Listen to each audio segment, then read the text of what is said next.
Magandang umaga po sa ating lahat. Magandang umaga po, Father. Ito na po ang ikapito, tama po ba? Ikapitong umaga sa ating Misa de Aguinaldo.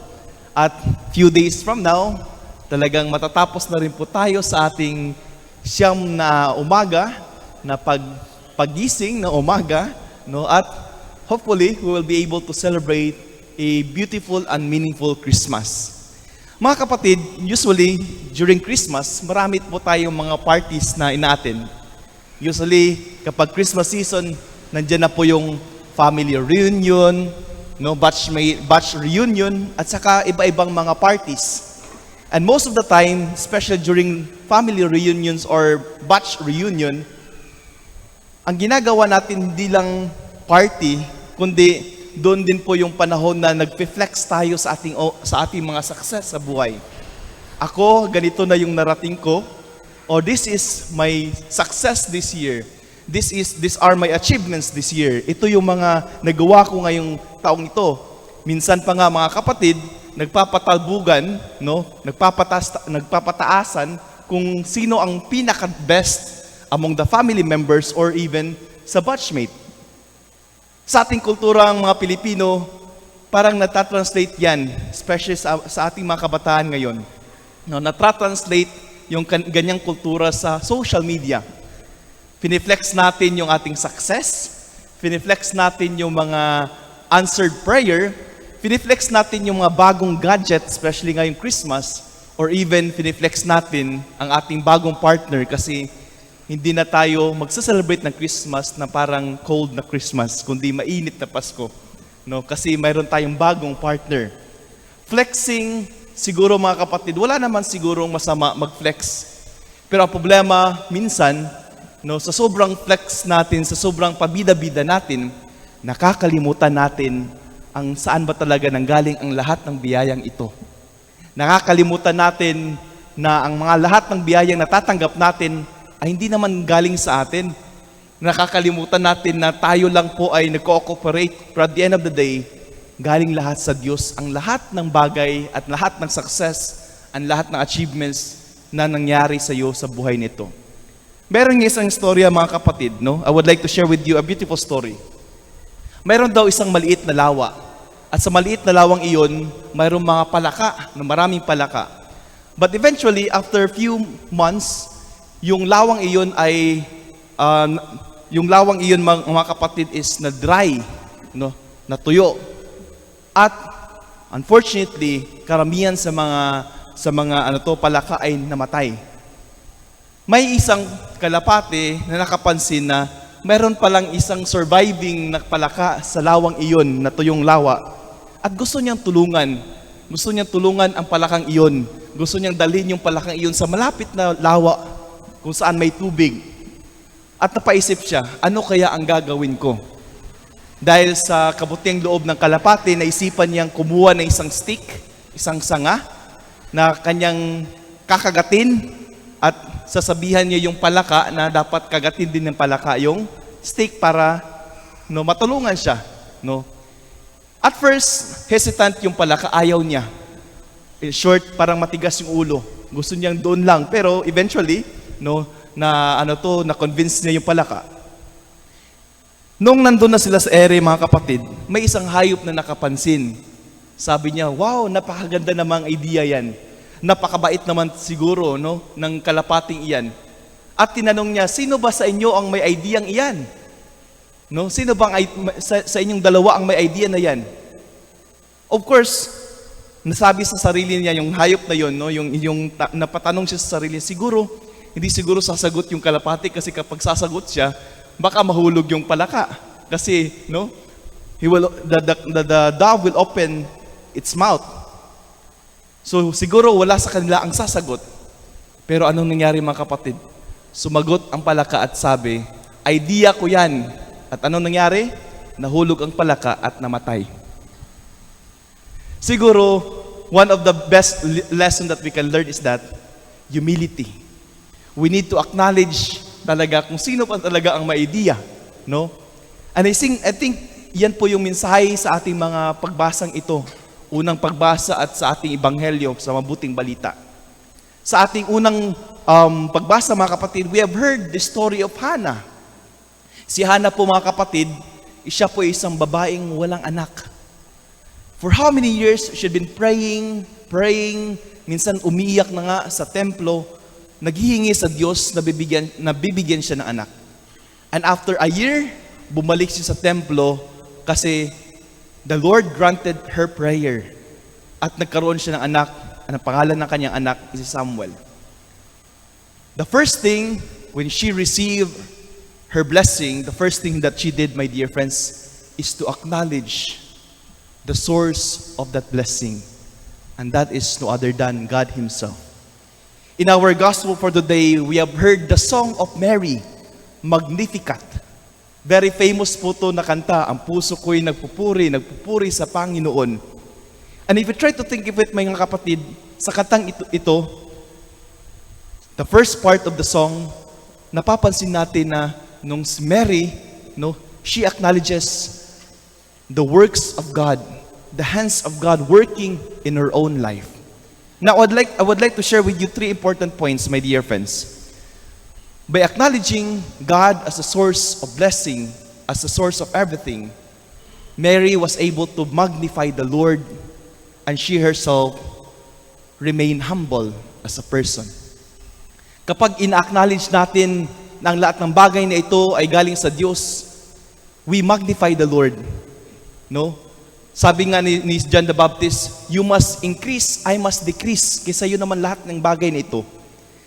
If we acknowledge that everything that we have right now it's coming from, it's from Him, then we will be able to practice humility in our life.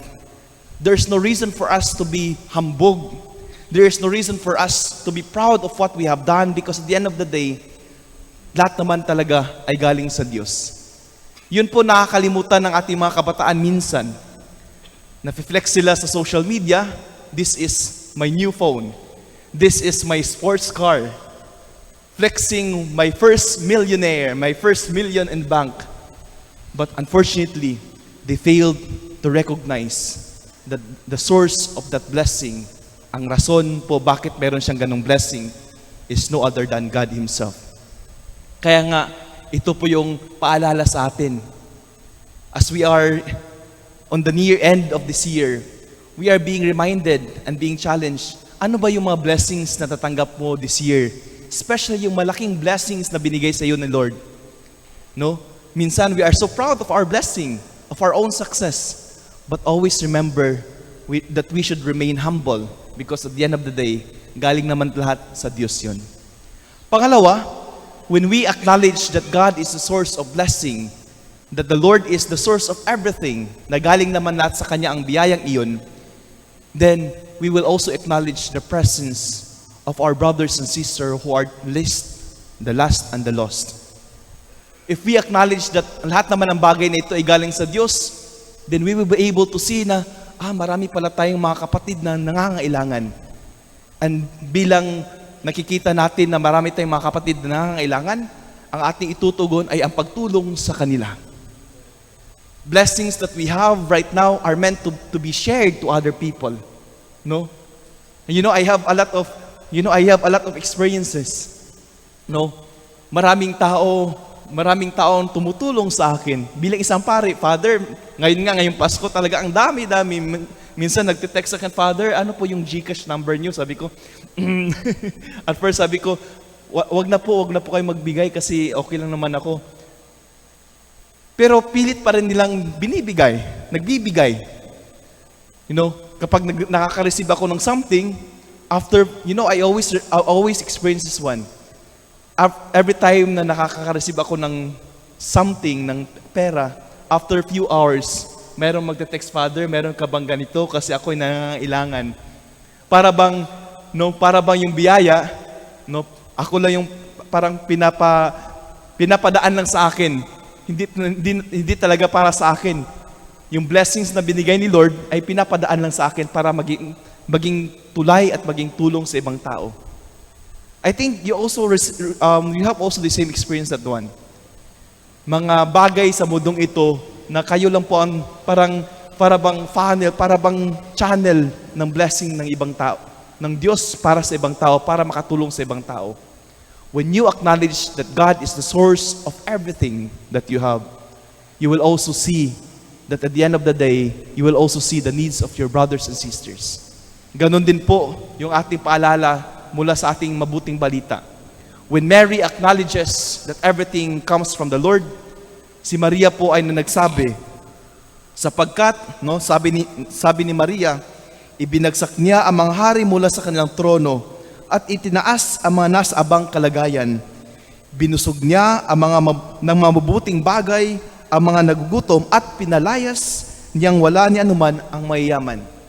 When we acknowledge that God is the source of our blessing, we are also being challenged to be part of the mission of God and to share that blessings to other people. Third, when we acknowledge and when we flex God that He is the source of our blessing, we cannot but to serve other people as well. We cannot but to share the joy of other people. We cannot but to be happy with the joy of other people. Just like in our gospel for today, when Mary received the blessing, the good news, she shared that good news with her cousin Elizabeth.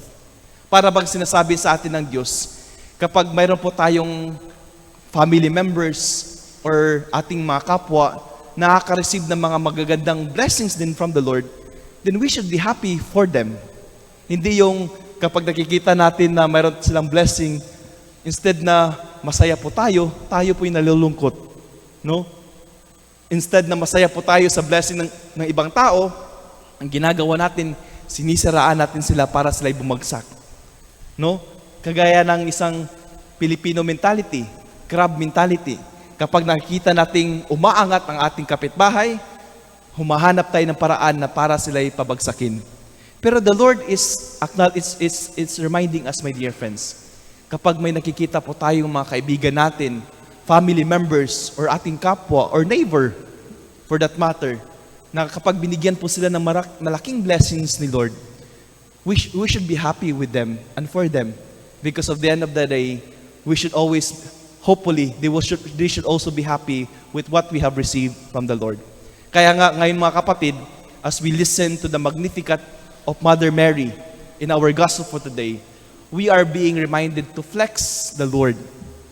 To flex the Lord because He is the source of blessing. And by flexing Him, we will be able to practice the virtue of humility, pagkukumbaba sa ating buhay. When we flex the Lord, we will be able to practice charity, ang pagtulong sa kapwa. And when we flex the Lord, we will be able to rejoice, especially with the joy of other people. So, kaya nga mga kapatid, as we continue this celebration, we are being challenged to flex the Lord. Kasi at the end of the day, my dear friends, we are preparing for His birthday. Hindi naman na talaga natin birthday ni Lord. Kaya dapat natin siyang i-flex sa ating family, sa social media, sa ating pamilya, sa ating barkada. Kasi at the end of the day, it is His birthday and not our birthday. We need to flex the Lord because He is the source of blessing. And by flexing Him, we will be able to remind ourselves of our own humility, of our gift to help one another, and by flexing the Lord, we will be able to share the joys of other people. And God bless us all. Amen. Magsitayo po tayong lahat.